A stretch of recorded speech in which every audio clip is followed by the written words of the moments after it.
वंदे वंदे। आज शैला रानी सामाजिक सेवा ट्रस्ट की ओर से आयोजित इस पुरस्कार वितरण और सामाजिक समरसता के कार्यक्रम में हमारे मध्य में भारतीय जनता पार्टी के प्रदेश महामंत्री भाई आदित्य कोठारी जी, अनुसूचित जनजाति अनुसूचित जाति निगम के अध्यक्ष श्रीमान मुकेश जी, इस कार्यक्रम को इतना सुंदर स्वरूप और वो भी बहुत अल्प समय में, ऐश्वर्या मेरे पास आई, इन्होंने मुझसे कहा कि मैंने शैला जी के श्राद्ध में मैं नहीं आ पाया, इनको मैंने कहा था कि मैं किसी और समय आऊँगा और अपने श्रद्धा के जो बिंदु है, जो पुष्प है, वो उनको चढ़ाऊँगा। बहुत अल्प, एकदम मैं तो कहता हूँ कि एक हफ्ते का भी समय नहीं, इतने कम समय में मैंने इनसे कहा कि देखो मैं आजकल राजनीति नहीं करता हूँ, मैं केवल राष्ट्र नीति करता हूँ और आज राष्ट्र के निर्माण के लिए हमारे मोदी जी कहते हैं कि उत्तराखंड, अगला दशक उत्तराखंड का होगा। इसको बनाने के लिए आत्मनिर्भर उत्तराखंड और समरसता समाज सहबोज, मैंने कहा मैं इन कार्यक्रमों में रहता हूँ, अगर ऐसा तुम कोई कार्यक्रम करो तो मैं आऊँगा। तो शैला जी ने बिना किसी देर के इतना, ऐश्वर्या जी ने बिना किसी देर के इतना सुंदर कार्यक्रम कराया है, तो ऐसी ऐश्वर्या जी को मैं बहुत बहुत बधाई देता हूँ। मंच पर सभी हमारे वरिष्ठ साथीगण, यहाँ उपस्थित सभी हमारे भाई और बहनों, और जिन लोगों ने आज, जिनको अभी पुरस्कार मिलने वाला है, ऐसे सभी उदीयमान हमारे छात्र छात्राएं और बच्चों, आप सबको ये विदित है, आज हम सब लोग इस भारतवर्ष में ऐसे समय में रह रहे हैं, ये जो नए बच्चे हैं इनको कल्पना भी नहीं होगी, जब ये देखते हैं फर्स्ट क्लास या केदारनाथ के लिए रोड बन गई है, बद्रीनाथ के लिए रोड बन गई है, तब इनको पता नहीं होगा बच्चों को कि इनके दादा दादी हमारे जैसे लोग यहाँ अगस्त्य मुनि तो क्या नीचे ऊपर से लेकर ऋषिकेश तक पैदल ही जाया करते थे। तो आज तो भगवान की दया से सब जगह मोदी जी अच्छी से अच्छी सड़कें बनवा रहे हैं। और मैंने राज्यसभा में एक प्रस्ताव पास किया था डिटेल अध्ययन करके कि कर्णप्रयाग रेल, ये जो ऋषिकेश रेल है क्यों बननी चाहिए, इसमें कितना खर्चा आएगा, क्या आएगा, कितने चीज़ें होंगी, पूरा करके हिंदुस्तान में 5 रेल लाइनों के लिए राज्यसभा में मैंने एक कमेटी में प्रस्ताव पास किया था। और आज सौभाग्य है कि अगले 1-1.5 साल के अंदर आपके कर्णप्रयाग तक रेल आ जाएगी। जब कर्णप्रयाग तक आ जाएगी तो ये युवा लोग क्या करेंगे, ये और आगे को बढ़ाएंगे। तो कम से कम एक रास्ता खुला है, देश के हर कोने में बॉर्डर में सड़क व रेल के लिए मैंने प्रस्ताव किया था। भगवान की दया से मोदी जी ने स्वीकार करके वो रेल लाइनें बन रही हैं। हमारा प्रदेश और देश आज बहुत आगे बढ़ रहा है, लेकिन में कुछ चीज़ें ऐसी हैं जिनका विशेष करके हमको ध्यान रखना है। मैं कोई यहाँ ऐसा वैसा भाषण देने नहीं आया हूँ, मैं यहाँ केवल ऐश्वर्या से मैंने कहा कि देखो उत्तराखंड को आत्मनिर्भर होना चाहिए। जब कभी कभी मुझे आज से 25-30 साल पहले, 40-50 साल पहले, यही पर जब मैं पढ़ता था एमए में, हमारे कम्युनिस्ट साथी कहते थे अरे क्या है ये उत्तराखंड में कुछ नहीं है, यहाँ के लोग तो आईसीएस होते हैं, यानी इंडियन कुकिंग सर्विस, केवल बर्तन धोते बर्तन मलते हैं। तब मैं उनसे कहता था देखो तुम ज़्यादा कार्ल मार्क्स पढ़े होगे, कम्युनिस्ट हो, रूस की लाल क्रांति लाना चाहते होगे, लेकिन मैं तुमको बताना चाहता हूँ कि उत्तराखंड, आज से 50 साल पहले की बात कर रहा हूँ, मैं उनसे कहता था कि देखो तुमको यहाँ एक भी गरीब नहीं मिलेगा। क्यों? बोले कैसे? मैंने कहा तुम मुझे उत्तराखंड का एक भिखारी भीख मांगता हुआ दिखा दो तो मैं तुम्हारी बात मानूंगा। बर्तन धोना, किसी का खाना बनाना, किसी की गाय को पाल करके गोबर निकालना, ये एक अति श्रेष्ठ काम है। भीख मांगना ये सबसे निकृष्ट काम है। तो मैं आप सबको बताना चाहता हूँ कि मैं सारे देश में घूमा हूँ, विदेश में भी घूमा हूँ। हमारे उत्तराखंड का व्यक्ति चाहे होटल में जाके बर्तन मलेगा, लेकिन वो कभी भीख नहीं मांगेगा। ये हमारा गौरव है। ये मैं 50 साल पहले कहता था, और आज हमारा देश, हमारा प्रदेश इतना आगे बढ़ गया है, विशेष करके मोदी जी के नेतृत्व में। तो ये तीसरी आर्थिक शक्ति बन गई है, 5वीं आर्थिक शक्ति बन गई है, और बहुत जल्दी तीसरी आर्थिक शक्ति बन जाएगी।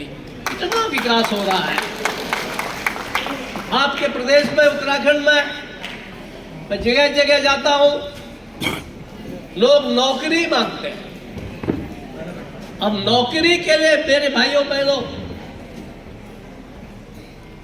हमारे घाघ कवि हो गए, वो कहते थे कि उत्तम खेती मध्यम मान, निकृष्ट चाकरी भीख, बोलो बच्चों, भीख निदान, यानी आखिरी चीज भीख है। उससे कम निकृष्ट कौन है? नौकरी है। उत्तम कर चीज क्या है? खेती करना है। मध्यम चीज क्या है? दुकानदारी वाणिज्य करना है। तो ये घाघ कब कह गए? और हमारे यहाँ इसीलिए आज जरूरत किस बात की है कि हम खेती के माध्यम से, कृषि के जुड़े हुए कामों के माध्यम से अपने प्रदेश को कैसे आगे बढ़ाते हैं। मुझे बहुत से आगे नेता लोग चिल्लाते रहते हैं, देखो हिमाचल इतना आगे बढ़ गया, हिमाचल ने ये भू कानून बना दिया। अरे मैंने कहा भू कानून फानून अपनी जगह होगा, लेकिन हिमाचल के लोग, उन्होंने शुरू से ही सेब हॉर्टिकल्चर का शुरू किया। आज से 60 साल पहले। आज हिमाचल सब जगह अपने हॉर्टिकल्चर, सेब और आदि के फलों के लिए, फूलों के लिए प्रसिद्ध है। क्यों नहीं उत्तराखंड ऐसा बन सकता है? और मैं आपको दावे के साथ कह रहा हूँ, मैं पूरा पिथौरागढ़ से लेकर पुरोला तक घूम के आया हूँ। आज हमारे ऐसे ऐसे उद्यमी पैदा हो गए हैं जो 20-20 लाख का सेब बेच रहे हैं, 20-20 लाख का कीवी बेच रहे हैं। एक नई क्रांति आ रही है। अभी मेरे पास सीडीओ बैठे हुए थे, मैंने कहा भाई पिथौरागढ़ में, बागेश्वर में इतना ट्राउट मछली पाल रहे हैं। बोले सर उससे ज्यादा हम यहाँ रुद्रप्रयाग में पाल रहे हैं। यानी उसने कहा कि हम 120 क्विंटल जो है यहाँ ट्राउट मछली 1000 रुपये किलो बिकती है, वो पाल रहे हैं, और उसके लिए सरकार आपको पैसा दे रही है। इससे मेरा सबसे जो निवेदन है, मैं यहाँ केवल इसलिए नहीं आया हूँ कि ऐश्वर्या जी का गुणगान करो, ये तो होनहार मालिक है, आगे अच्छा होगा ही होगा, है इतना इसने बुद्धि लगा रखी है। लेकिन ये कि हम सब लोग कैसे आत्मनिर्भर बने, कैसे हम लोग, अभी हमारे प्रधानमंत्री आने वाले थे देहरादून पिछली बार, मैंने एक अधिकारी से कहा देखो हमारी जो महिलाएं हैं, ग्राम महिला समूह बहुत अच्छा काम कर रही है, जगह जगह अच्छा काम कर रहे हैं। मैंने कहा उनको एक उसके नीचे, छतरी के नीचे ला करके उनके सामान को बेचने की व्यवस्था करो। तो उन्होंने हाउस ऑफ हिमालय निकाल दिया और वो प्रधानमंत्री ने उसका उद्घाटन किया। तो बहुत जल्दी ही आपके प्रदेश में जो यहाँ उपज है, जो कुछ आप पैदा कर रहे हैं, उसका अच्छे दाम मिले, इसकी व्यवस्था यहाँ की सरकार कर रहे हैं। ये क्योंकि जो सरकार के मैं उसके तारीफी के लिए नहीं आ रहा हूँ, कर रही है, और उसका हम सबको लाभ उठाना चाहिए।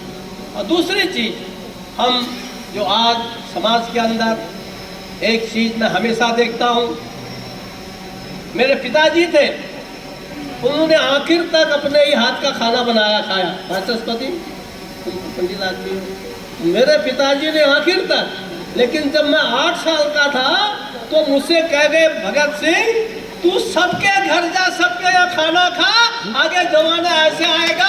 तो आज मुझे क्या लगता है कि मेरे पिताजी ने भले हर खाना घर में खाना खाया हो, मैं जब से यहाँ से बम्बई छोड़ करके आया हूँ, उत्तराखंड में जहाँ भी जा रहा हूँ, मैंने कहा देखो सब एक साथ बैठो, एक साथ खाओ, जाति पाति ऊपर छोड़ करके कहो कि हम हिंदू हैं, हम सब एक हैं।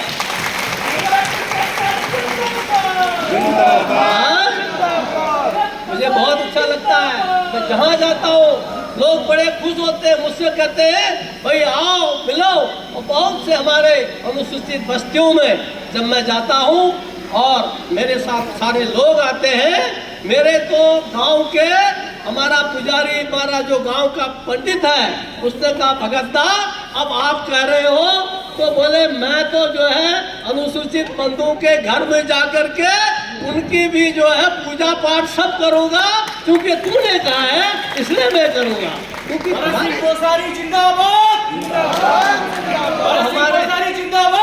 वो हमारे सारे भाई बहन अपने, हम दिल्ली जाते, देहरादून जाते, कोई खाना बना रहा है होटल में हम खा लेते हैं, लेकिन अपने गांव में क्यों नहीं खाते हम लोग? ये कोशिश करना चाहिए, ये जो अंधविश्वास को तोड़ करके।